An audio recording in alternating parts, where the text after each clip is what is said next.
morning. In light of the comprehensive statement of the Commission staff and Agent Doran,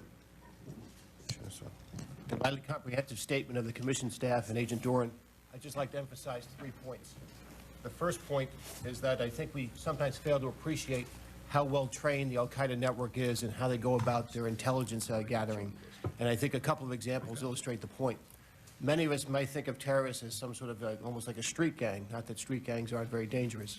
But I think we have to appreciate that many of the people in the Al-Qaeda network have very sophisticated educations. When you see bin Laden on the videotapes next to Ayman al-Zawahiri, we forget that the man sitting next to him is a medical surgeon. Many of the people in the Al-Qaeda network are doctors, lawyers, advanced military officials from foreign countries who have great experience. The second thing we forget is how well trained they are. They have formal training over in Afghanistan and had it for years, where they train people in surveillance techniques, counter-surveillance techniques, assassinations, kidnappings, bomb building, all sorts of religious indoctrination, and taught them how to use ciphers and codes. And so we look at people who are studying this very, very carefully. What we saw in the embassy bombing case is that they used explicitly a cell structure. We found documents seized from an Al-Qaeda located residence that showed that they followed a cell structure that had a surveillance cell or intelligence gathering cell that would gather information. They would then go to the headquarters cell by their methodology and get approval for an operation. They would then use a logistics cell to help carry out the operation. And then an execution cell would come in and do the job. We heard that same technique when we interviewed one of the bombers who was caught, who described the 4 cells, and we saw it in place. In that particular case, the man who was part of the intelligence cell that did the surveillance was a U.S. citizen named Ali Mohammed, who had 17 years experience in the Egyptian military prior to that. He went to join the U.S. Army for 3 years, was in the United States, helped train some of the people who later carried out the World Trade Center bombing, went back to Afghanistan and helped train a lot of the top leadership in Al-Qaeda, Egyptian Islamic Jihad, and these various techniques. Then he went as a U.S. citizen and surveilled a dozen targets in Nairobi in December 1993.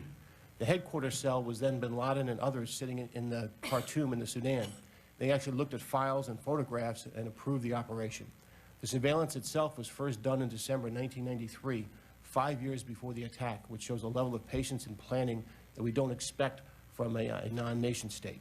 The logistics cell was carried out by people who were in Kenya for years.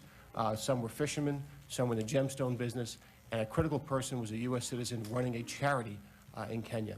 And one of the things I think we sometimes don't appreciate is that when we deal with criminals in the United States, when we see a front organization, it's usually a pretty thin front.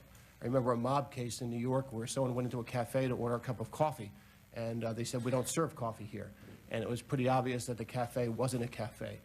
But the concern you have is with Al-Qaeda, when they operate a charity, they actually believe in the charity work. Their ideology is such that they equate helping the poor and downtrodden, which is a good thing, with killing the people that they hate, including civilians.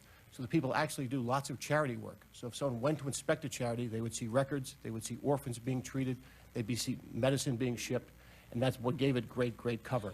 And finally, they used an execution cell where they brought people who were trained in Afghanistan, who had fought with the Taliban, and brought them in at the last minute and told them what to do. So I think when we think about the nature of the threat posed by Al-Qaeda, we have to recognize that we're dealing with very intelligent people, very well-trained, and very patient.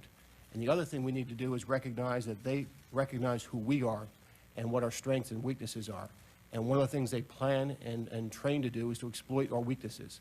They know the immigration system. They know it's better to have U.S. citizenship or Western citizenship. They know it's important to have a passport and a good cover story, and that's how they get in our country.